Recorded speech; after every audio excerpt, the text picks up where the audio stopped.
सुल्तानपुर में आज आजाद समाज सेवा समिति का 30वां वार्षिकोत्सव धूमधाम से मनाया गया। शहीद खुदीराम बोस की जयंती पर आयोजित इस कार्यक्रम में भारत समाचार के प्रधान संपादक ब्रजेश मिश्रा मुख्य अतिथि के रूप में, जबकि वरिष्ठ साहित्यकार कमल नयन पांडे मुख्य वक्ता के रूप में और समाज सेवा में सुल्तानपुर की मदर टेरेसा कहे जाने वाले करतार केशव यादव सहित तमाम राजनीतिक दलों से जुड़े लोग शामिल हुए। वहीं संस्था के संस्थापक सदस्य और राज्यसभा सांसद संजय सिंह ने कार्यक्रम का संचालन किया। इस दौरान सैकड़ों गरीब निराश्रितों को कंबल, गरीब स्कूली बच्चियों को साइकिल के साथ साथ गरीब महिलाओं के जीविकोपार्जन के लिए सिलाई मशीन का वितरण किया गया। दरअसल नगर के तिकोनिया पार्क में इस कार्यक्रम का आयोजन किया गया था। इस दौरान मुख्य अतिथि के रूप में पहुंचे भारत समाचार के मुख्य संपादक ब्रजेश मिश्रा सहित तमाम लोगों ने अमर शहीद खुदीराम बोस के चित्र पर पुष्प अर्पित कर श्रद्धांजलि अर्पित की। संस्था के संस्थापक सदस्य और राज्यसभा सांसद संजय सिंह सहित तमाम समाजसेवी और कई राजनीतिक दलों के जनप्रतिनिधि और कार्यकर्ता इस मौके पर मौजूद रहे। कार्यक्रम में लावारिस लाशों अंतिम संस्कार के करने वाली 3 संस्थाओं के लोगों को मुख्य अतिथि ब्रजेश मिश्रा द्वारा सम्मानित किया गया। वहीं मंच से संबोधन के दौरान भारत समाचार के चीफ एडिटर ब्रजेश मिश्रा ने संस्था के कार्य की सराहना की। साथ ही वहां मौजूद सैकड़ों महिलाओं को SIR का फॉर्म भरने का अनुरोध भी किया। उन्होंने कहा कि मतदाता सूची में नाम रहेगा तो आप अपनी सरकार चुन सकते हैं। इसके साथ ही उन्होंने महिलाओं को अपने घर के लोगों को नशे से दूर करने और उन्हें मोबाइल का प्रयोग कम से कम करने का अनुरोध किया। मोबाइल और नशे ने जिस तरह से ग्रामीण क्षेत्रों में पूरी सामाजिक शैक्षणिक व्यवस्था को बर्बाद कर रही है, ये बहुत फिक्र की बात है। मैं देखता हूं दिन भर मेरे पास खबरें आती हैं। आजकल तो एक नई खबर आ रही है, न जाने कहां से उत्तर प्रदेश में बड़ी तादाद में कुंटलों गांजा बरामद हो रहा है। और ये हास का विषय नहीं है, ये बताता है कि नशा किस तरह से ग्रामीण क्षेत्र में युवाओं के, हमारी सामाजिक पीढ़ी के, हमारे नौजवान लोगों के घरों तक, उनकी नसों तक घुल चुका है। ये आपकी जिम्मेदारी है, माताओं और बहनों की जिम्मेदारी है। तो इस बात को सुनिश्चित करें कि उनके पति, उनका भाई, उनका बेटा, उनके घर के बुजुर्ग, उनके घर के लोग नशे से दूर रहें। क्योंकि नशा सिर्फ एक व्यक्ति को बर्बाद नहीं करता, पूरी पीढ़ी को बर्बाद करता। मैं पिछली बार जब आपके बीच आया था 2 साल पहले भी मैंने ये मुद्दा उठाया था कि मोबाइल और रील देखने का नशा किस तरह से युवा पीढ़ी को बर्बाद कर रहा है। आज आप सब देख रहे होंगे कि अभी एवरेस्ट टाइम आया कि मोबाइल पर लोग कितना समय बिताते हैं। औसतन ग्रामीण क्षेत्रों में 8 से 10 घंटे मोबाइल स्क्रीन पर लोग जमे। क्यों? ऐसा क्या तलाश रहे हो मोबाइल के भीतर? क्या कोई समाज के लिए काम कर रहे हैं, परिवार के लिए कर रहे हैं, शिक्षा के लिए कर रहे हैं, जागरूकता के लिए कर रहे हैं, स्वास्थ्य के लिए कर रहे हैं? बिल्कुल नहीं। वो एक एडिक्शन है, एक नशा है।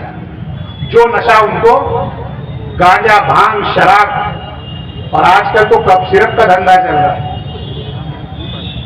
कितनी दुखद बात है। बड़ी संख्या में बच्चों की मृत्यु हुई और कार्रवाई किस तरह की हुई आपके सामने।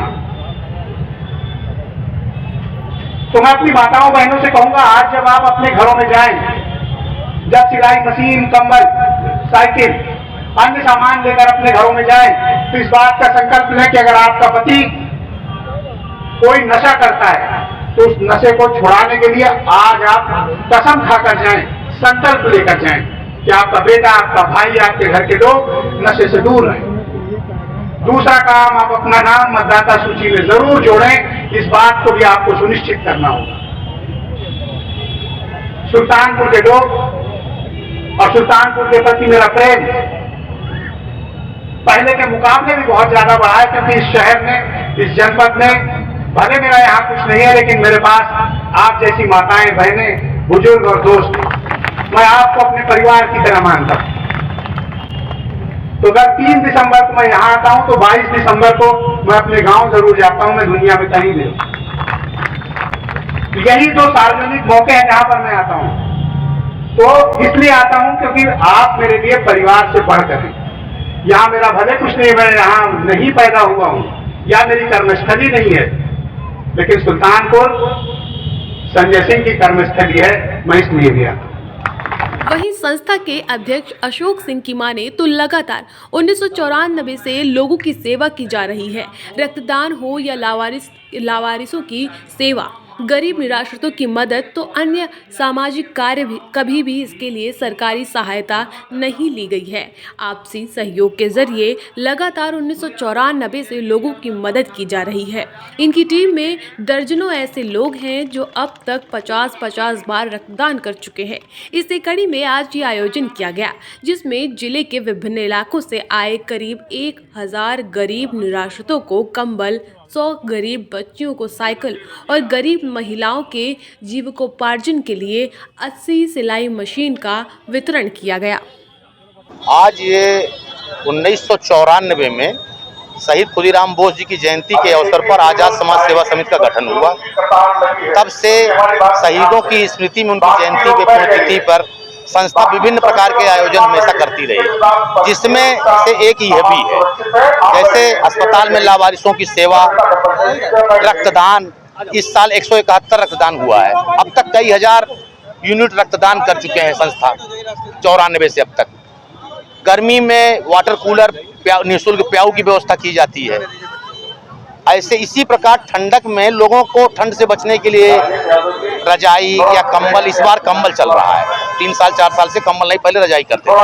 कंबल का वितरण होना, 1000 लोगों को रजाई वितरण, कंबल वितरण, और 100 बच्चियां, जो गरीब बच्चियों को लोग पढ़ाई के लिए 10-20 रुपए घर में उनको दिक्कत पड़ती है अगर मिलने में रोज, तो उनको 100 छात्राओं को साइकिल कि ताकि वो अपने विद्यालय जाके अपनी शिक्षा ग्रहण कर सकें।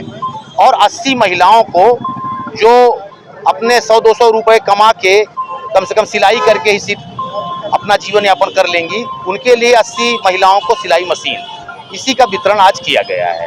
इतनी सारी सामग्री कहाँ से संस्था इकट्ठा करती है? संस्था 1994 से आज तक कभी भी सरकार से 2 रुपया का सहयोग नहीं लिया। जो भी सहयोग हम लेते हैं आम जनता से लेते हैं, संभ्रांत नागरिकों से लेते हैं, और हमारी संस्था में हजारों लोग 100 रुपए से लेके और हजारों रुपए तक, अब एक लोग किसी ने 71,000 दिया, किसी ने 50, किसी ने 10, किसी ने 100 रुपए, इस तरह का जनता के सहयोग से हम जनता को ये अर्पण करते हैं। संदेश यही देना चाहते हैं कि सबसे बड़ी जो इस समय मुझको देश में विडंबना दिख रही है, वो जाति, धर्म और संप्रदाय में देश बढ़ता जा रहा है।